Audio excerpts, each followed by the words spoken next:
Hello and welcome to this episode of the Wrestling Talk Podcast. I'm your host, Classic Chris. Today is the first part of a two-part show. I sit down with Adam, the Addycat 87. You know him from the Blitz team. Adam and I sit down and we talk WCW. This was such a fun conversation, it had to be in 2 episodes. So sit back, relax, and enjoy Part 1, WCW, with Adam and Classic Chris. Yeah, we're talking wrestling, and Adam's been watching wrestling for a long time. He was a big WCW fan. Speaking of WCW, you used to watch that more than the E, right? Absolutely. There was not one week I watched the E. The only time I watched the E or the F back then was if I was over at my cousin's house. Mm-hmm. That was it. I would see it's on, wrestling's wrestling, but I'm like, nah, I like the other company better or whatever. Okay, that's how I was. It's like, okay, that's not what I'm used to watching. Yeah. So since you're more of a WCW fan than WWF or what the E was called at that time, what drew you to WCW more than WWF? What drew me to it was honestly that's the only thing we got in my area. So availability. Yeah, availability. And I kid you not, first wrestling match I seen was obviously my favorite match of all time. Flair Sting Great American Bash 90. My cousin rented the tape from one of the rental stores. Yeah. And he was at my grandma's house watching it. I walk in and see him watching it, and this was on a Saturday. And I'm like, okay. And I seen this guy, blonde, flat top, face paint. I'm like, what is this? And he goes, oh, it's wrestling. We always wrestle around anyway. Yeah. So he goes, this is pro wrestling. I'm like, okay. So I sat there and watched it, and I was like any other kid, I was drawn to Sting, It's okay. And I seen that and then watched it and he goes, you like it? I'm like, I like it. He goes, which guy did you like more? I go, the guy with the paint in the blue and whatever. As kids describe shit. Yeah, of course. Or stuff or whatever. But, and I'm like, yeah. And so he went home. At the time, I was living with my grandma as it was. So I watched that match a couple more times, Mm-hmm. And I watched that whole pay-per-view. And so he calls my mom and says, hey, tell Adam, there's a wrestling show on TBS. Watch it. So, watch it and whatnot. And I can't remember. I think it was the first episode. I think it was the first episode that I watched. I don't know exactly if it was the first episode of Saturday Night, WCW Saturday Night or not, but the main event, all I know, it was Sting's wrestling. I'm like, all right, I'm cool. And every week, every Saturday, it was an instant habit for me to make sure I was home at 7 Central, because they are 6 o'clock, because they always had that little funky time on TBS. It's 6:10. 7:05. Yeah, 7:05, 8:05 Central. That's what it was. So I always made sure, I was home to watch that. And if I was watching anything else, and I always ask Mom, what time is it? It's only 4 o'clock. Okay, let me know when it's 7:05. And there's a couple times where she forgot. I'm like, Mom, what time is it? Oh, it's 7:15. Is that, as a kid, didn't know time. And I'm like, is that later than 7:05 or whatever? She'd say, yeah. So I flipped it on. Only missed 10 minutes or whatever. Mm-hmm. But every week I made it a habit to watch WCW Saturday Night. Well, Saturday Night's an underrated show because if it wasn't for Saturday Night, we wouldn't have got shows like Nitro or Thunder. Exactly. Exactly. I've gone back. I remember watching Stunning Steve Austin versus Sting twice on Saturday night. Oh, Stunning Steve was good. He was so underrated back then. By the way, known as now Stone Cold Steve Austin. Yes. So, I see Stone Cold and I see all the hype behind him. I'm like, man, I just don't. I'm like, that's, if it wasn't for his character, I think Austin's that character is kind of overrated. Mm-hmm. Me personally, hell of a character. I love every segment he did, but it's I think people overlook, kind of hyped that up more than his actual wrestling ability that he could do. Oh. And watching him and Sting wrestle is like, and just the matchups. I remember watching the show on Saturday nights when Hogan signed the little bulletin, breaking news, Hulk Hogan, you hear survive, Hulk Hogan has signed with WCW. And I'm like, so I had to call my cousin, I'm like, who's Hogan? Who's Hulk Hogan? Oh, wow. And I've seen him wrestle, I just didn't realize the name. Yeah. So, I remember watching WrestleMania 3. No? Oh, nice. WrestleMania 3. Him slamming Andre. And I remember popping as a kid like, no, he didn't slam him, did he? And whatnot. I mean, and just never clicked. And the only guy I really knew was Sting, and more each time I watched, I got to see more and more. And my cousin's like, you remember that big guy, the guy in the yellow and red that slammed the big dude? I go, yeah. He goes, that's Hulk Hogan. I'm like, oh, okay. I'm like, the half-bald dude and whatnot? He goes, yeah. Hogan wearing the bullet, it's what we call it, like being bald on top, mullet in the back. So, yeah, he goes, I go, does he play in these movies? And, like, I can't remember what movie was out at the time. This was like in 93, I think, is when it could have been like Suburban Commando or Mr. Nanny, because I think that's what it was. Because No Holds Barred was out in like the 80s, like late 80s. It was the one he flew down the spaceship. Was that Commando? Suburban Commando, yeah. Okay. Where the Undertaker made his brief cameo. So yeah, I remember seeing him in that, and he goes, "You remember that movie of that big dude?" He goes, "That's Hogan as well." I'm like, "Oh, okay," Yeah. And like I just. I only had one track mind, and that was like, is Sting wrestling? I'm still, I want to say I'm still like that, but, it's like, hey, if these guys are wrestling, I'm in. If these guys aren't wrestling, I'm out. So, it was just crazy how, like, I got involved in wrestling. It's crazy, because first match I seen was Star King 97. But, Great American Bash, Sting, Flair, and then, like, I watched that, and then, again, I watched Saturday Night, and WCW Saturday Night, and I didn't watch the match with Hogan and Andre until probably a couple of days later when my cousin was watching it. So, and that's when I'm like, oh, okay. And so, it was just cool to be a wrestling fan. And, like, I really had to sit down and realize and remember the order of what I seen growing up and what got me into wrestling. But I will always remember Sting, Flair, Great American Bash 90 as my favorite and the first match I've ever seen. Excellent. And, like, the thing, too, like, when Hogan signed with WCW, that was a huge thing for wrestling because, like, WCW was known, but it was kind of like how TNA was, like where it was popular, but it wasn't like super popular. But like when TNA got Kurt Angle, it made people take notice, and like when Hogan went to WCW, it made people take notice. Yep, and then I believe a couple months later, Macho Man popped up, and he showed up on a Saturday, just showed up. Like no one even knew Savage was going to be there. That's what made that so awesome as a wrestling fan, because I remember watching that because, like where I lived. Like I have like the good cable packages, so because we get TBS put on that, so I was like, I'll check it. I always watch WCW Saturday night here and there, and then that night Savage came. I was like, holy shit, Randy Savage. Yeah, I mean at the time, like anybody from the E or the F back then didn't know. I always had to call my cousin. Hey, who's this? Who's this? And get the word like that. And he's like, oh, you've seen his match before, and he would have to refresh my memory. Yeah. So it was like that, but mostly Saturday night was my thing every Saturday. And then I cannot believe I'm drawing a blank on the first episode of Nitro. Oh, that's when Luger appeared. Yep. No one knew that Lex Luger was going to show up. It was like in the Mall of America. Yep.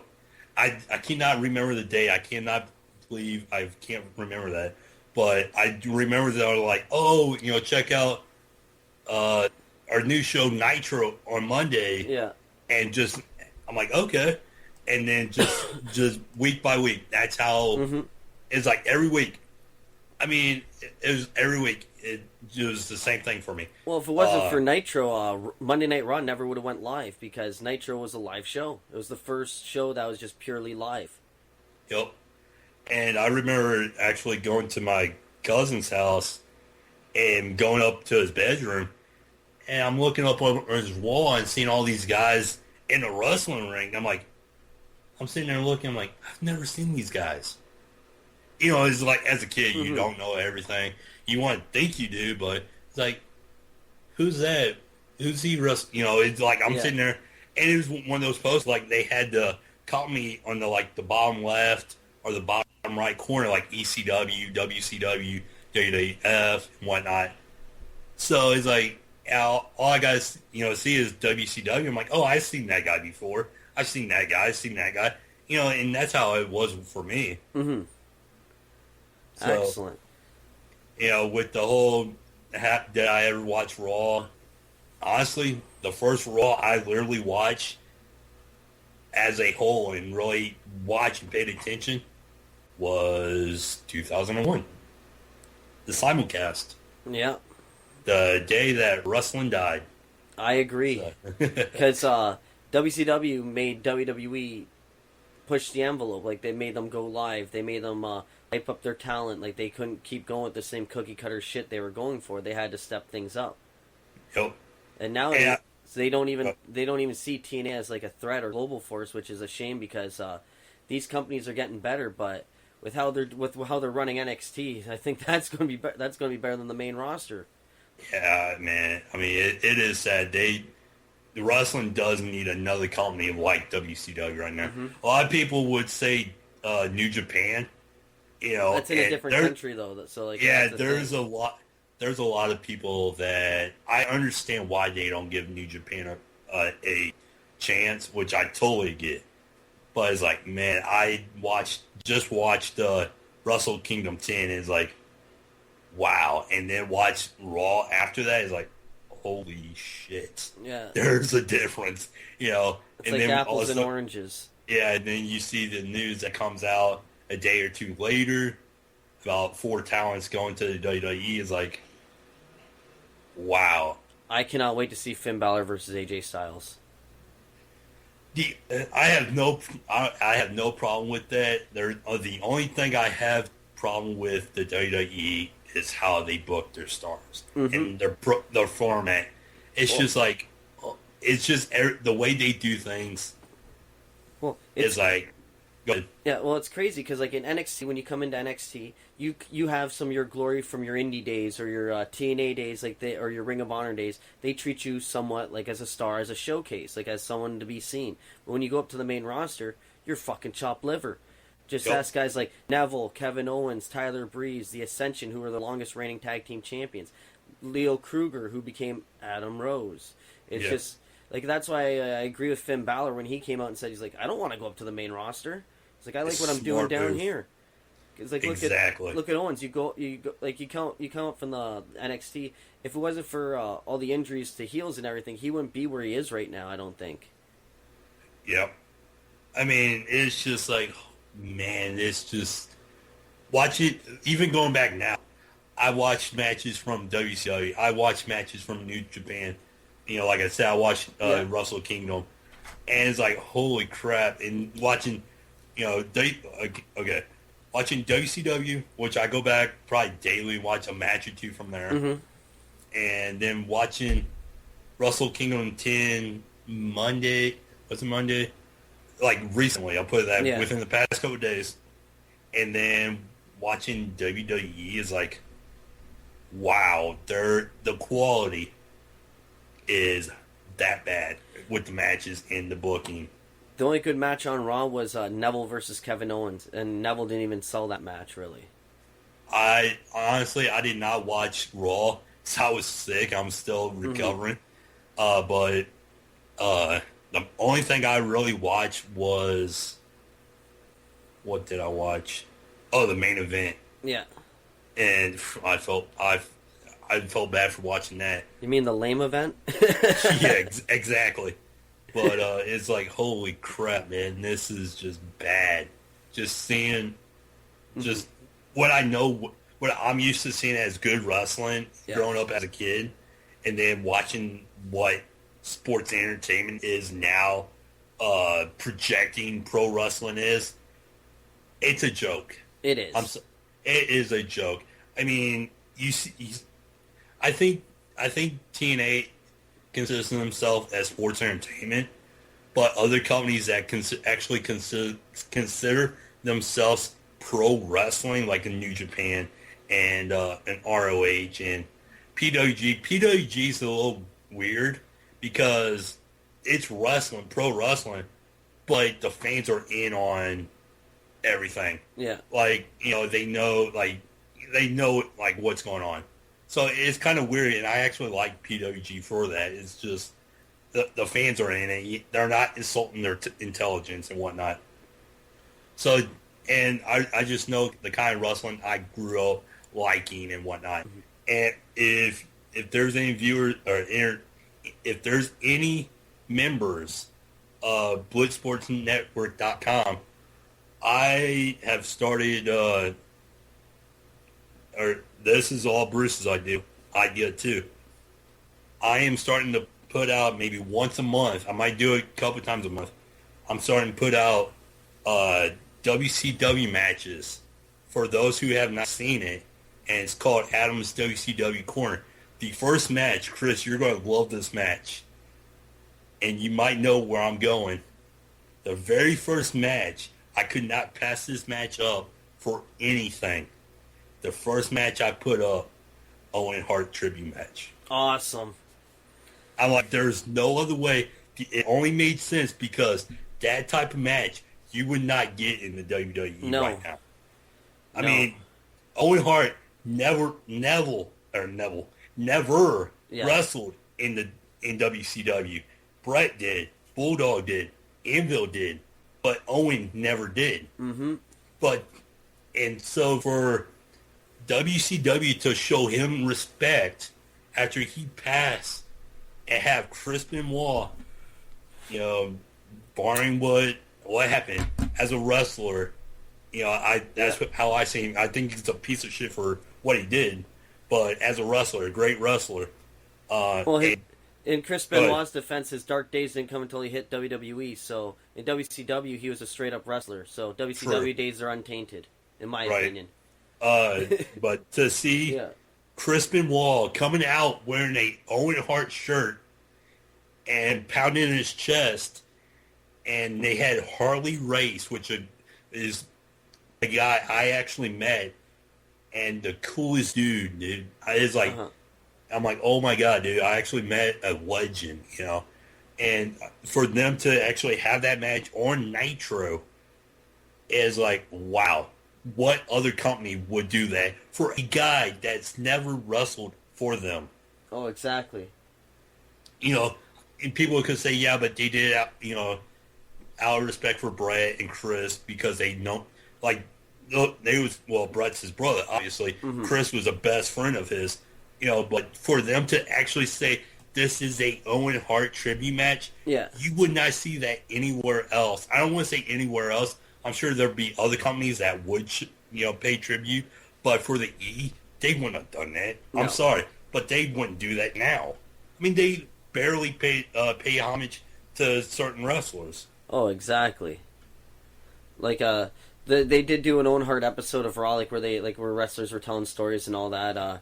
Jeff Jarrett became the Intercontinental Champion because that's what Owen Hart was supposed to do the night before, which was really awesome because Jarrett was his tag team partner at the time. That was the only thing, but what WCW did, a whole match, just dedicated to Owen Hart, and having those two guys that were close to him do that, that said a lot. That showed character that you don't see, and I agree with that. And, the thing that I like about Jeff Jarrett, I'm sorry to get off subject here, but the thing that I like about Jeff Jarrett is how, remember when TNA first came out, they were NWA TNA, they had those pay-per-views and everything like that, then they got on the Spike, and they were a wrestling show. That's what Jarrett is. He's a good wrestling promoter, and I think what he's going to do with Global Force is going to be awesome. He just, because he's getting good wrestlers together. Right. That's what his roster is, of pure wrestlers. It's not sports entertainers. These are guys that'll go out and put on a match that are going to entertain you. Congo Kong, like the guy, he works for Crossfire Wrestling. Like we booked him, and he is their number one contender for the Global Force Championship. And that guy is awesome to watch. He's 6'8", almost 7 foot tall, basically 400 pounds, but he moves like a cruiserweight. Oh damn! He is ridiculous. This guy does moonsaults. He does the running cannonball that he does. I keep comparing him to the boulder in Indiana Jones because that's how massive he is. Like that's not a cannonball. That's a boulder. Yeah, but he is awesome. Like I've never seen a big guy move around that fast in the ring before, and he does like splashes off the top rope and stuff. There's a matchup on the Crossfire YouTube channel, EY versus Cody Deaner versus Congo Kong for the Crossfire Championship. And when you see that guy move against and he's like in there with EY and Cody Deaner, like those are three awesome workers and that's like a TV caliber match that you're not going to see anywhere else. Right. Like and another thing, guys to get it. Another thing I want to go back to the whole Owen Hart thing. Yes. Is that the night after that tragedy, they was setting up Sting to rappel from the ceiling. Mm-hmm. And Sting walks up to the guys, goes, "Guys, what are you doing?" They're like, "We're setting you up. We're getting you ready." He goes, "No, I'm not doing it." And they're like, "Why?" He goes, "Owen Hart just died from doing this. Out of respect, I'm not doing it tonight." Yeah. And he said that I'm not sure if I'm quoting this right, but he said that he called Brett and said, "Hey, if you want me to stop, out of respect, I will stop doing it." Mm-hmm. And I there's an interview somewhere. I can't remember what it was, but I remember hearing this. And it was the Bret Hart DVD. Bret Hart talked about it, actually. Okay. And then, Sting's like, "You know what? If you're okay with me still doing it, that's no problem. But I don't want to kind of rub it in, make you guys feel like I'm rubbing it in your faces." Mm-hmm. And I think Brett said, "Nope, no problem, dude. Keep doing it and whatnot." Well, but what Brett said to what Sting was, it was a face-to-face conversation on that Nitro. And Sting "Brett, I'm not going to do it anymore." And Brett actually said to Sting, he's like, "You're trained to do this." Like Sting actually went through the training to do that properly. Like Owen never got the training; they just hooked up a harness and didn't do it properly. Like the E fucked up huge. Sorry to swear there, but that's where that's the only finger can be pointed is the guy that set up the harness. But Sting's properly trained where he sets up his own stuff, and that's why Brett didn't mind him doing that. And I mean that just shows you how much that stuff really affects. You may be battling companies, but you see something like that, you're like, "Okay, I'm going to do it. I'm going to stop doing it." But I remember hearing that being passed around. Sting talked to Brett, and they talked back and forth. So I just couldn't remember exactly what was said, but I do remember Sting saying that he almost had a tragedy himself. He was getting ready to jump down, and the guy that was up there with him spotted that his harness was not hooked up right. Like he had something upside down, and the dude grabbed him, pulled him back, and Sting's like, "What are you doing? I gotta jump." He goes, "No, you got this hooked upside down or backwards." So he flipped it, he really quickly flipped it back around the right way and hooked Sting back up. And after Sting dropped down, did his thing and whatnot, Sting talked to the guy. He goes, "Why was that a big deal?" He goes, "Dude, if I didn't spot that, you'd have been in the same place as Owen." And Sting's like, "Oh, okay." And it's just little miscommunication, misjudgment, shits like that can, end stuff. And it's just like, holy crap, man. It's just everything that we take for granted as entertainment. Yes. Is like done the wrong way. Boom. It's, someone can really get hurt. Oh, exactly. And the whole stunt thing, I didn't realize Sting was a trained professional. The reason being, I don't know if you know this, Chris, Sting is fucking, I don't mean to swear either, but he is terrified of heights. I did not know that. Yeah, he is literally terrified of heights. Because I can't remember what movie of his. I think it's Moment of Truth. Was that a TNA video? Or I think it is the TNA video where like they go around and shoot the thing. Yeah. And he it's on YouTube. You guys can look it up, but he went up with the guy to set up and everything, and the guy can tell Sting was shaking. Sting was walking real ginger and whatnot, and the guy goes, "You okay?" He goes, "Yeah, I'm good. I'm good." And he goes, "You nervous?" He goes, "Let's just say I'm not too fond of heights." And the guy, I felt sorry for Sting at this spot.